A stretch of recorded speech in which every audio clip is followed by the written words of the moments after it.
So, how's 2018 been for you? This question, this video, was prompted by a post that I saw a friend of mine on Facebook ask exactly the same question.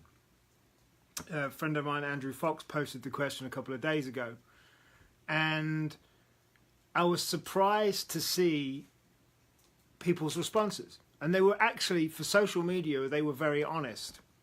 A lot of people seemingly have been struggling with various different things this year. And Andrew asked the question, how's it been for you, and what can he do to make it better or help? And as I say, the responses were mixed, but the majority actually of people that actually took the time to respond were people that hadn't had a great year. So for me personally, for a minute, I've been working for the last 7 months on something, a new business project, and November should have been the month that it all happened. And I was heavily let down by a particular person that it didn't happen. I'd been building up to November for a long time, and when you're anticipating and you're waiting for something to happen like that, you know, a week seems a very long time. So for 7 months I've been working towards something that at this moment in time hasn't happened, and it's been pretty shitty, if I'm honest. From a business point of view, the majority of my work has gone into this particular project that hasn't yet come to fruition. And as I said, I posted on Facebook at the beginning, 1st of November actually, I posted on Facebook that this was the month. But of course, it turned out not to be. So, and it's a big project, very important to me, has the potential to have a massive turning point for me. And at this moment in time hasn't happened because I've been let down really by someone. Without going into details, it's been a nightmare few months behind the scenes, as it were. So ultimately, I haven't been focusing on other things. And actually what it's done is that the good thing about this particular letdown has it's forced me to focus on the other stuff that I've been kind of delaying in anticipation for this project happening, and then I will get my other stuff in action after. But actually what I'm using the time now between now and realistically the end of January, when all being well this thing's going to actually happen, I'm working heavily on the other stuff. So to sum up my 2018, it's been a mixed year, if I'm honest. This time last year, things were rocking and rolling business-wise, and the first few months of this year have been good. But then I put not all of my time, but 80% of my time and efforts into this other new business, combined with Bitcoin trading, which hasn't been the greatest thing, as you can imagine. But what I take out of it is that, well, in essence, it's delayed, albeit with some pretty big reservations about certain elements of the project and who particularly I'm working with on that project. And if all goes to plan, end of January, early February, things will kick in that should have happened in November. So business-wise, not in any way, shape or form as bad as it's been in other years, in any way. But it's been an up and down year. But in many ways, actually, like I said before, it's made me focus on the things I perhaps should have been doing starting in the summer that I wasn't. Mainly based on time and effort and focus and energy. Personally, it's been a great year. Albeit the stresses of November and this month with all of this other crap happening have ultimately put stresses on me and people around me, unfortunately. But generally, personally, it's been a great year. It's been a great year with Gabby. and I have to hold that dear to my heart because actually I haven't been able to say that for quite a few years.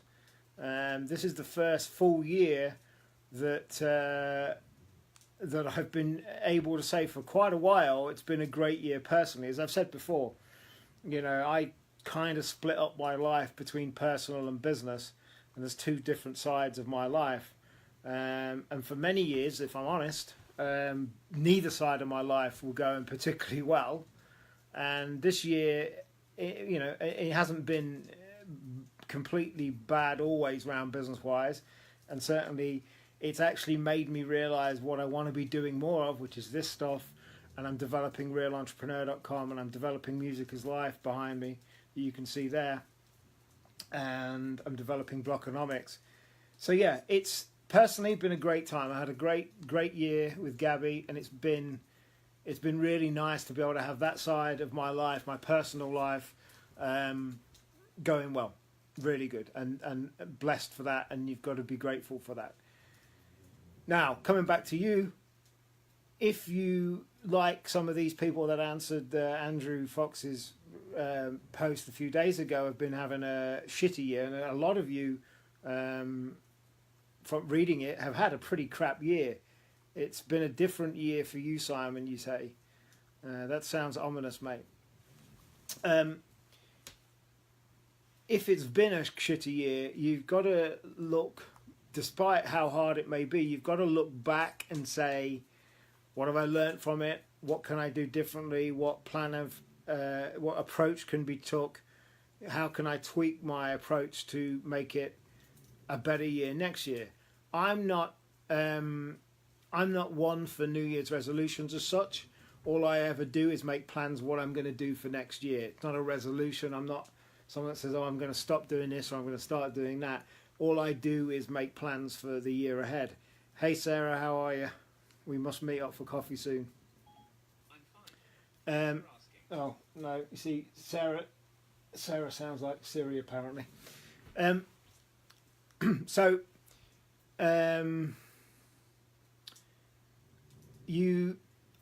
don't set resolutions. I set goals, and my goals next year are essentially to complete this business and this project that I've been working on for bloody 7 months now, which by the time it comes into fruition will be 9 months.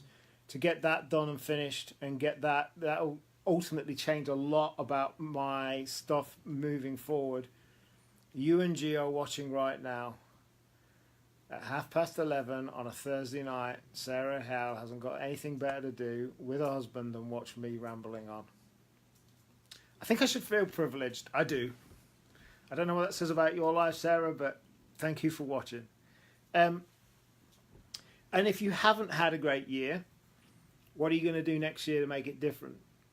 I think this year, in many ways, if you look at the bigger picture for a minute, it's been a pretty crappy year. Here in the UK, we've got all this uncertainty of Brexit. We've got Donald Trump doing his worst to fuck up the world. It isn't a particularly great place. And if you get consumed by that, you allow yourself to get consumed by that, you can soon get affected by it. Going into next year, politically, we'll know what the hell's going on with Brexit. Hopefully Trump will finally get his comeuppance and somebody will figure a way of getting him out of office, but I won't hold my breath on that. And from a personal point of view, what are you going to do if it has gone crap? If it's gone great, this year's gone great, then all you got to do is maintain and keep the momentum going into next year. But if you've had a struggling year, you've got to look at what approach may need to change. I've had to do exactly the same thing. Ultimately, my biggest failing this year has been relying on too many people, relying on the wrong people perhaps, relying on people that ultimately, unfortunately, gives them a lot of control in my destiny and doesn't give me enough of the control as to how things actually happen. I talked about partnerships a couple of days ago. Partnerships are very difficult if you're not aligned and you don't play by the same rules. So for me, my biggest failing this year is being reliant on a few people that ultimately have had control over my destiny, which I don't like. I'm a control freak at the best of times, but actually the situation has meant I've been able to not have that control to be able to get things done when they need to be done.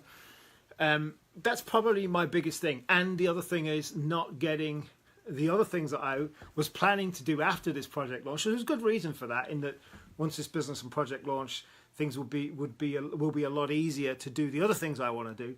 But actually, I should have been doing more of them. I've been working on them in the background. I've had other people working with me on it, but I haven't yet.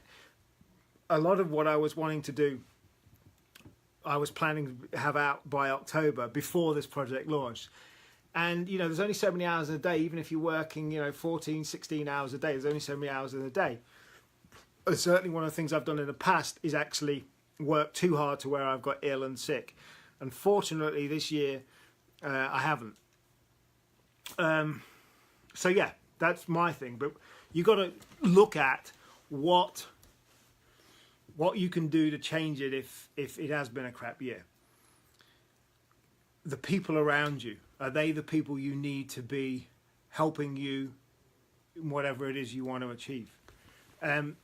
What I love to do, aligned with the goals that I sign up to on a yearly basis, that I try and do, and I look back at where I said I wanted to be at, and I am not where I wanted to be at, even without this project not working. Ask yourself, if you are goals orientated like I am, I look back and I say, okay, I haven't achieved that, but I have achieved that. One of the things I haven't done this year, again mainly because I've been sitting in front of this damn computer for up to 18 hours a day, is I haven't developed my public speaking more. And I've been saying it now for 3 years that I want to really get back into public speaking on a higher level. Haven't done that because mainly it's time consuming. It takes me away from the computer, and it's been consuming. And like I say, there's only so many hours in a day. So that's something that you're going to see more of me doing next year, because I like doing it. Never once been nervous speaking. I don't know what that says about me, actually. I've never once been nervous, no matter what size crowd. I've spoken up to about 300 people has been my maximum at the moment. I've never been nervous yet, which is probably weird. That's probably part of my brain missing that doesn't allow me to become nervous. So for me next year, you're going to be seeing me talk about realeNtrepreneur.com. That's my main brand that I'm going forward with. This behind me here. If you want to go to Real Entrepreneur, you can see all of what I do, whether it be crypto, business, marketing, and my passion project for next year, Music is Life. Now, if you've been watching me on Facebook for a while or looking at what I've been doing, you've been seeing me talk about Music is Life for quite a while. And again, that's something that, I can't do it properly until I've got everything, all my ducks lined up in a row, business-wise. And I made a decision last week that no matter what, this is happening. This in 2019 is happening. So I have my plan is pretty simple. Get this damn project out, this new business out, which I can't talk about too much until it actually happens, all being well by February. I'm going to be developing my personal brand, Real Entrepreneur. You're going to be seeing a lot about Blockonomics, which is my crypto business. You're going to be seeing me talk about this crypto starter manual and my new book coming out next year, Blockonomics. And you're going to be seeing me talk about the groups that I'm setting up at the moment. I've got 3 groups that I'm setting up. One is Blockonomics Group for everything crypto. One is Business Action Group, related to all the other business stuff I'm doing and helping people there. And my ideas for those 2 are business related. And then you're going to be seeing Music is Life. And I'm in the middle of setting up a group for Music is Life. And the idea of each of them, if you're interested in crypto, they're kind of my 3 areas of interest. Business, crypto, and Music is Life. And you're going to be seeing me talk about those.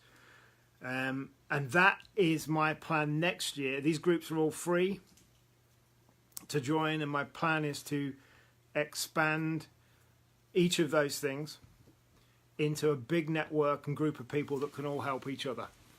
And that's why they're going to be free. And Music is Life, I've been working this week on the website for it. I've been redoing the website, musicislife.org. And I'm just about there with it, and the group is coming along nicely as well. So for the Music is Life group, it's a case of people that the two types of people are welcome. Anybody's welcome, but the main interest is if you've got a big interest in music and a passion for music like I have, and if you or someone around you needs help with mental health support. That's the plan. And fusing the two together. Music is Life is a non-profit foundation that is helping people with music and mental health. For me, I've got a blog post coming out about this, all being well, next week. For me, music has helped me massively with my past mental health issues. And I could turn on a track now and it will lift me out of wherever I'm at. If I'm low, if I'm high, it will maintain and keep me high. Yes, we will feature Tiffany, Sarah. So that's what it's about. It's about allowing people to feel that they have got somebody to talk to. And it's about allowing music to help people with mental health issues, which is something passionate and dear to my heart.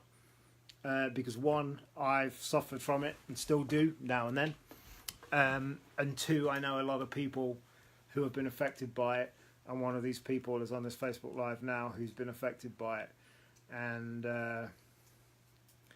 I went to the first fundraising, actually, that Sarah's on this, watching me now, to the first fundraising last month that Sarah held. It was a Glitz and Glamour Ball, and it was a really great night, raising money for Mind. And her speech actually made me cry. I don't mind admitting it, because she and her family have been directly affected horribly by depression and mental health. And she raised £10,114 on that night. It was an amazing night, Sarah. I'm looking forward to the next. And I'm looking forward to you getting involved in Music is Life, because I'm going to get you involved whether you like it or not. So, yeah, that's my contribution going forward into next year. Aside from all the other business stuff I'm doing and the services I'm doing and the products I'm going to be selling and the workshops and the seminars I'm going to be doing, my contribution to help people is going to be Music is Life and my other two business related groups.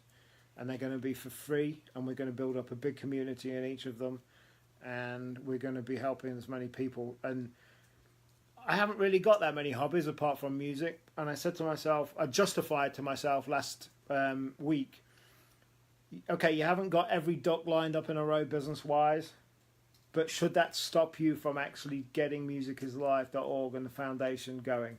No, it shouldn't. So actually, for now, until my ducks are fully lined up in a row where I can throw serious effort and promotion behind it, I'm going to basically get going with this as my passion project. It's going to be essentially become my hobby, because one, I love music, I love sharing good music, and two, I like the idea of being able to help as many people out with mental health issues as possible, because I think it's, if you've been through it, and I've been through pretty much every element of it, it's a lot easier to understand than somebody that perhaps hasn't been through it. And you're right, Sarah, make a hell of a lot of money along the way to help people. Yeah, I mean, you know, as much money as we can give. Basically, the foundation is a non-profit foundation, and it's really weird. It's hard to become a charity, believe it or not. You have to be raising a certain amount of money before you can actually apply to become a charity. So for now, it's a non-profit foundation. There's no shareholders or any of that stuff. It's a foundation limited company in the UK, and basically the way we're going to run Music is Life is we're going to look for get sponsorships. So we're going to be looking for sponsors for Music is Life, and only the sponsorship money that we get will help to progress and go into building and growing and expanding Music is Life as a force, as an entity, as a what's the word? Can't think of it at the moment, but I want it to become long term a big thing to help as many hundreds, thousands, whatever of people. So we're going to be using sponsorship. We're going to be looking to get sponsorship, and the sponsorship will directly help Music is Life and as expand and grow. And then any donations that we get from any of the events that we're planning to do, planning to do a festival at some point. I'm planning to do various things for it. Any of the donations we get, 100% are going to be going into the charities. And the chosen charities at the moment, as we have at the moment, are three. There is Mind. Mind is one of the biggest mental health charities and organisations out there. So we're going to be supporting Mind. We're going to be supporting Samaritans, and we're going to be supporting another charity called Blurt It Out, which helps get over the stigma. You know, this stigma of mental health is one of the biggest problems still. I've talked about it before. I've actually, when I wrote my first book, Rebel Entrepreneur, I actually had people saying, using my mental health against me. I actually had people saying, oh, if I knew you were like that, I wouldn't have worked with you. Well, you know what? If you think like that because somebody's going through a tough time mentally that you wouldn't want them to work with them, fuck you. Simple as that. The idea that we've still got major stigma issues, and yes, it's getting better, and the profile of mental health issues has been significantly raised in the last couple of years. Although it's getting better, we're nowhere near yet. Because the fact that if you said to somebody you'd broken your leg, would people say, oh, I won't work with you if you've broken your leg? But because you're saying you've had suffered from mental health issues, people are saying you wouldn't work. I can't believe that I had people using it against me. But that just shows you the type of people, you know. And to me, the stigma is still a major issue, which is why I've chosen to support blurtitout.org as well. So yeah, we're going to be, any money that we get in donations from Music is Life, we're not looking to reinvent the wheel. We're not looking to, we're not going to be bringing experts in to help people directly with real issues they have right there and then. If somebody wants to talk to somebody right there, I'm always open to talking to anybody, but I'm not trained in any way. All I'm going to do is talk about my past and my own experiences with it. So that's why the Samaritans are an amazing organisation. So yeah, we're going to be supporting Mind, Samaritans and Blurt It Out, and they're the three charities. So all of the money is going to be going to those three equally. And the sponsorship, we will then look to use whatever sponsorship money we can get from and develop Music is Life. In addition to, I'm going to be funding it myself as well. But donations, it's important for me. I don't get charities where they have CEOs making hundreds of thousands a year. I just don't get it. If you want to work in a charity sector, you know, get paid a normal, realistic amount of money for heading it up and working in it. Obviously, big charities need admin staff. That's fine. But like these big CEOs that make money, or whatever, trustees or whatever they're called, that make a lot of money out of it, I just don't get it. So there will be no 100% of whatever donations we get in will be going straight to those charities. There'll be nobody taking any wages. And at some point when Music is Life becomes big enough, and I want it to become big enough, then obviously, you know, admin staff will be salaried. But again, that's where I'm looking towards, where once I get to where I want to be business wise, that I'll be just donating, and the businesses will be donating and sponsoring Music is Life, so that it's not coming out of any donations, and we don't have to take money out apart from sponsors. So yeah, that's my big thing. I'm nearly there, getting it ready how I want it. I got to get the group worked out, and I'm going to be talking a lot about the group, and I want as many hundreds, thousands of people to join this group as possible. If, as I said earlier, if you're a music fan, you need to be in this. because we're going to be sharing great music. It's not just all about talking about mental health. I want it to be people to get inspired from new music that they tell each other about, but I also want it to be able to show how music can help and how it can help you if you're going through a shit time. And I want to be able to provide all the resources and the stories and everything that's going to be there to be able to help people going through it. Nice to see you, Sarah. Have a good one. Say hi to G for me, and I will catch you soon. So yeah, that's the passion project for next year. It is happening. And I'm putting quite an impactful, very private actually, blog post out next week about why I decided many years ago that I was going to do Music is Life. But actually, my initial decision to do it has been, oh, you know I'm a Christmas fan, Sarah. Happy Christmas, bar humbug. I love Christmas. I'm going to do a video about it. I love the day of Christmas and getting family around, but I can't be doing with all the bullshit build up to it and all the crap around it. And from a business point of view, as soon as you mention the month December, that's it. You're struggling to get anything done. But don't let me rant on about that. Happy Christmas anyway, Sarah. So yeah, I can't remember what I was saying now because Sarah's put me off talking about Christmas. But yeah, that's where I'm at. And I'm looking forward to next year. I'm looking forward to getting this fucking project done that that should have been launched in November.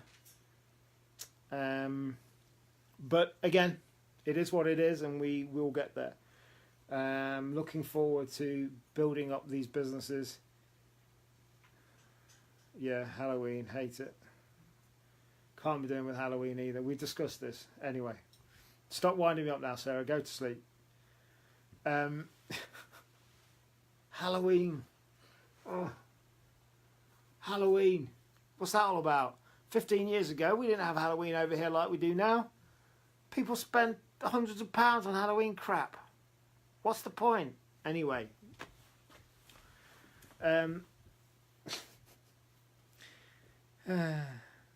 Easter if you're religious, fine. Easter if you're religious. It's like Christmas. I've got an issue with Christmas. I'm starting a sideways rant now. Now you're making me start a sideways rant. If you're religious and you believe in a God, and you believe in the idea of Christmas and the story of Christmas, fine, celebrate it. Anybody, and I've got a problem with people celebrating Christmas for whatever reasons they're celebrating it. But all the crap and the build-up and the bullshit and the people spending too much money and all the what we're going to do for Christmas and all the fucking people that you've got to talk to and hang around that you don't want to talk to and hang around.